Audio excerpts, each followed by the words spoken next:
The day you turn 62, Social Security sends a quiet little signal that you can start collecting. And for a lot of people, that feels like permission to grab it. The money is right there. You paid in for 40 years, so why wait?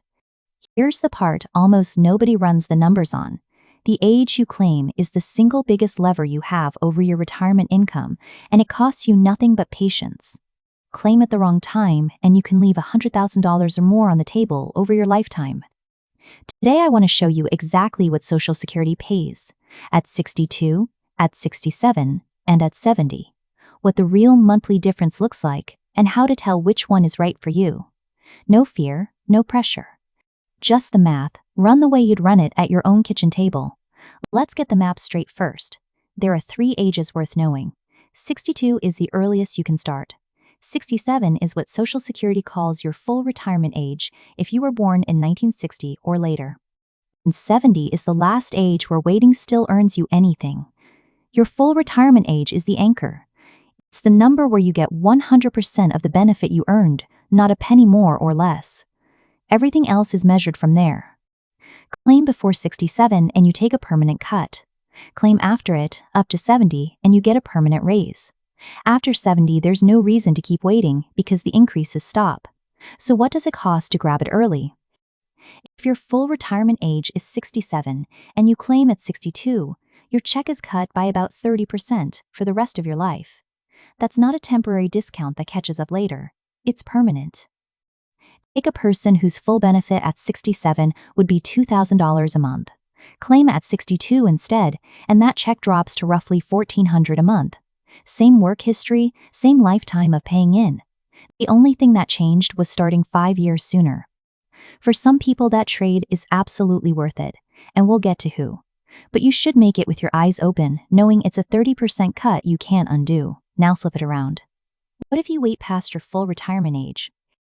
For every year you delay between 67 and 70, Social Security adds about 8% to your check. Wait the full 3 years to 70, and you've earned roughly 24% more than your full benefit. On that same $2,000 example, waiting to 70 pushes the check to around $2,480 a month. Put the two ends side by side, and it's striking. $1,400 at 62, $2,480 at 70. The patient check is about 77% bigger than the early one, and it's the exact same person. Let me make that concrete, because percentages slide right past people. On an average earner, we're talking about the difference between a roughly $1,400 month and a roughly $2,500 month for as long as you live. That's over $1,000 extra a month, every month, just for choosing a different start date. For a lot of retirees, an extra $1,000 a month is the difference between watching every dollar and actually feeling comfortable. This is why the claiming decision deserves more thought than almost anything else in your retirement plan. It's the highest value choice you'll make, and you don't need a dime of extra savings to earn it. Stretch that monthly gap across a 20 or 25-year retirement, and it can add up to well over $100,000 in total lifetime income. Very few decisions you will ever make move that much money. So why would anyone ever claim early?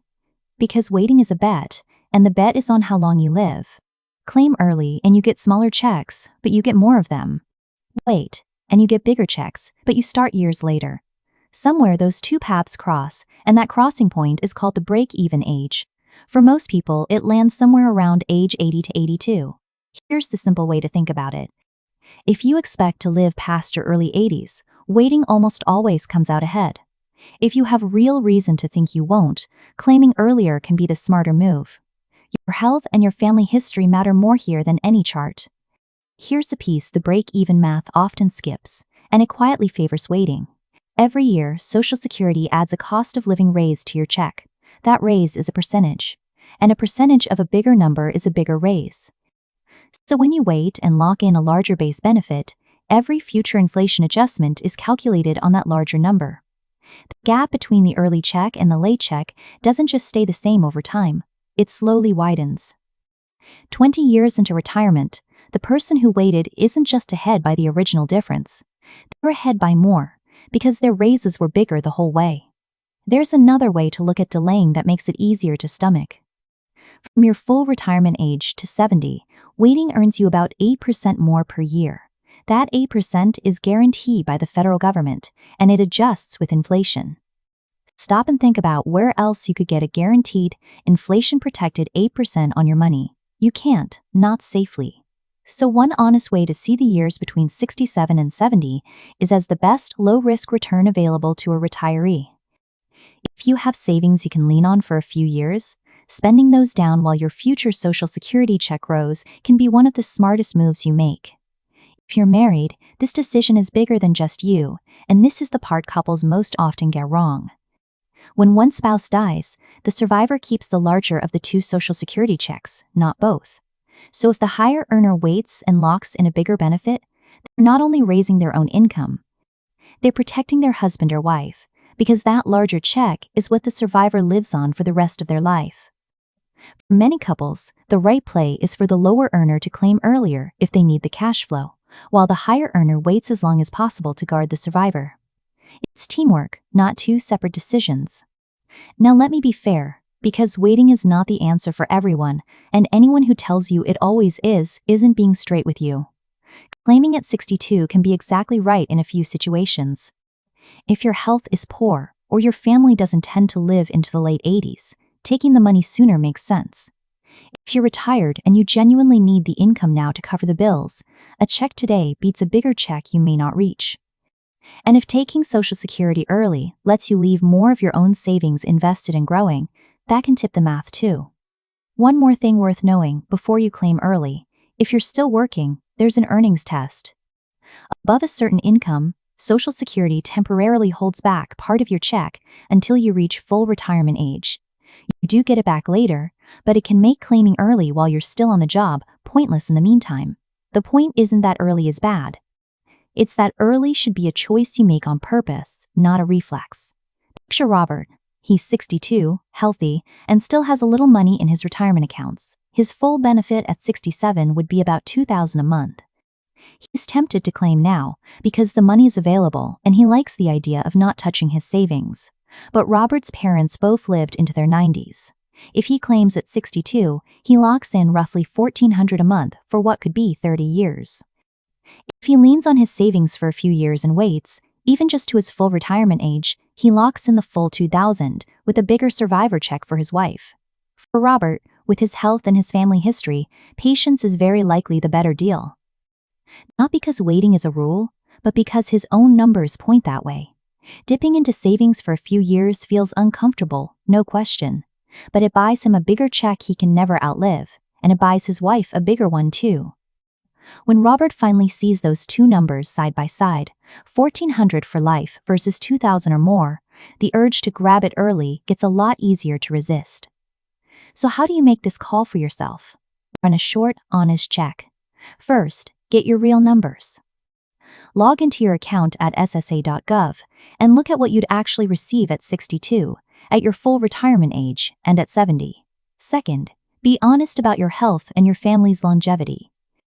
Third, ask whether you have other money to live on in the gap years, or whether you truly need the check the day you're eligible. And if you're married, have this conversation together with the survivor in mind. Those few answers will point you toward your age far better than any rule of thumb.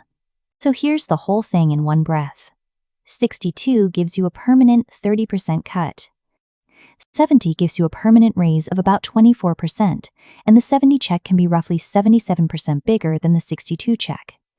Waiting usually wins if you live past your early 80s. It locks in bigger inflation raises, and it protects your spouse. Claiming early makes sense if your health is uncertain, you need the income, or you'd rather keep your savings invested. There's no single right answer, only the one that fits your numbers. Everything here is a starting point, not personalized advice, and the figures are current as of 2026, so please pull your own estimates at ssa.gov before you decide. But if you take one thing from this, let it be this: the age you claim is worth more than almost any investment decision you'll make in retirement. It's completely in your hands. Run your own numbers, look at your real check at each age, and choose on purpose. If this helped make the decision clearer, consider subscribing, because that's what we do here every week. We run the numbers so you can know you're on track. I'm Susan Mitchell. Take care of yourself, and I'll see you in the next one.